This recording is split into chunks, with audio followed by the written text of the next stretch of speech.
tidak ingin menjadi bagian dari daftar orang yang mengkhianati promotornya. Saya tidak ingin. Ulangin tuh, saya diundang, saya dipanggil. Dan pada saat pembicaraan itu, saya diingatkan kejadian ini oleh beberapa orang demo. Dan saya katakan itu kepada siapapun yang datang kepada saya. Anies Baswedan adalah untuk satu hal yang paling pokok. Bagaimana dia melihat perspektif keutuhan bangsa ini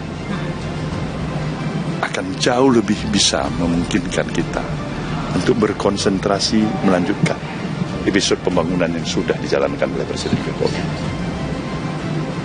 Itu satu dengan kita. Ada kekurangan, itu tanggung jawab kita bersama untuk memperbaikinya.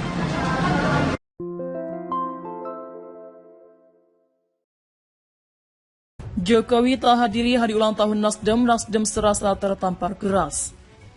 Untuk diketahui, Jokowi selalu menghadiri acara hari ulang tahun yang diselenggarakan partai politik setelah menghadiri hari ulang tahun Golkar dan menyampaikan agar jangan sembrono dan terburu-buru mendeklarasikan capres.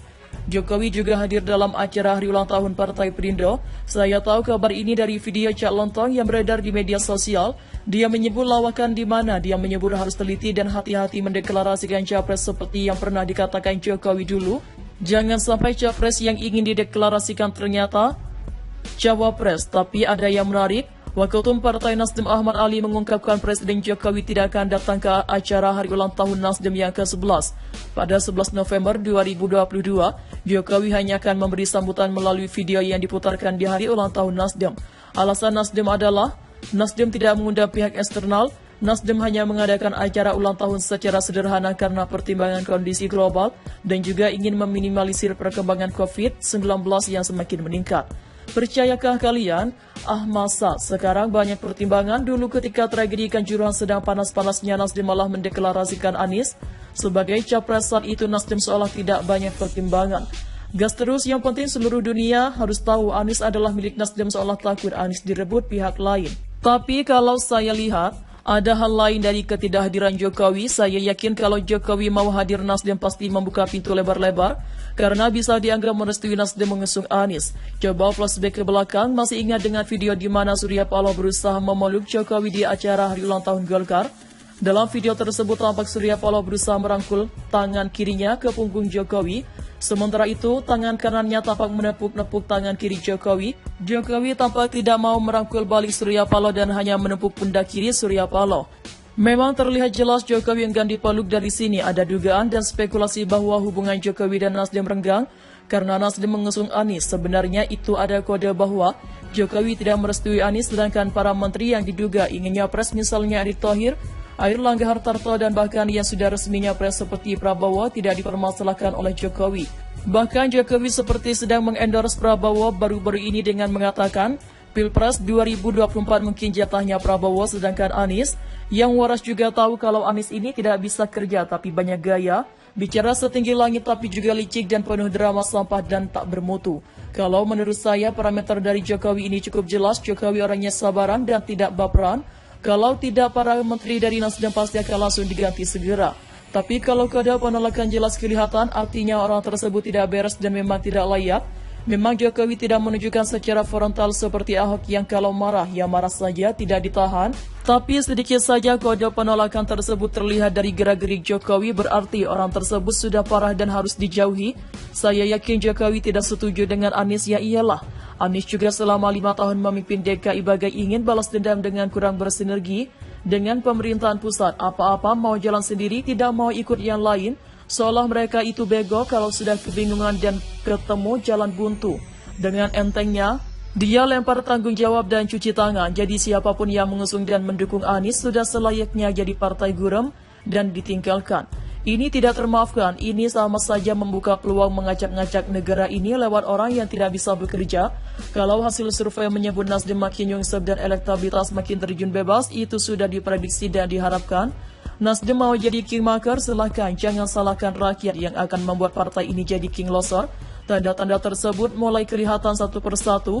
Elektabilitas makin turun, efek Anies tidak efektif, kader berhamburan keluar partai.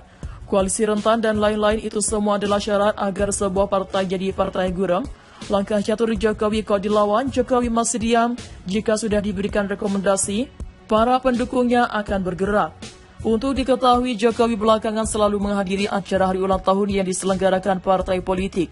Setelah menghadiri hari ulang tahun Golkar, ia menyampaikan agar jangan sembrono dan terburu-buru mendeklarasikan capres. Jokowi juga hadir dalam acara hari ulang tahun Partai Perindo. Saya tahu kabar ini dari video Cak Lontong yang beredar di media sosial. Dia membuat lawakan di mana dia menyebut harus teliti dan hati-hati mendeklarasikan capres, seperti yang pernah dikatakan Jokowi dulu. Jangan sampai capres yang ingin dideklarasikan ternyata cawapres. Tapi ada yang menarik, Waketum Partai Nasdem Ahmad Ali mengungkapkan Presiden Jokowi tidak akan datang ke acara ulang tahun Nasdem yang ke-11 pada 11 November 2022. Jokowi hanya akan memberi sambutan melalui video yang diputarkan di hari ulang tahun Nasdem. Alasan Nasdem adalah Nasdem tidak mengundang pihak eksternal. Nasdem hanya mengadakan acara ulang tahun secara sederhana karena pertimbangan kondisi global dan juga ingin meminimalisir perkembangan COVID-19 yang semakin meningkat. Jokowi tak hadiri hari ulang tahun Nasdem serasa tertampar keras.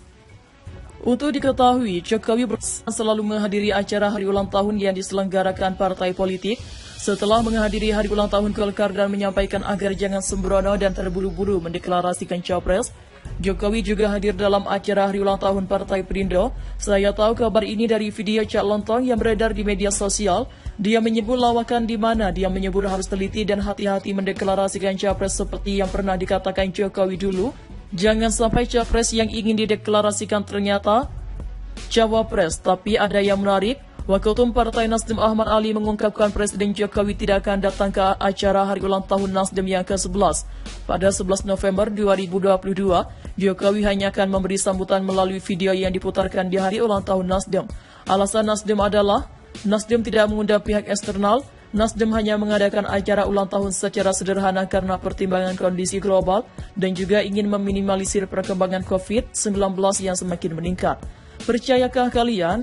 Masa sekarang banyak pertimbangan. Dulu ketika tragedi Kanjuruhan sedang panas-panasnya, Nasdem malah mendeklarasikan Anies sebagai capres. Saat itu Nasdem seolah tidak banyak pertimbangan.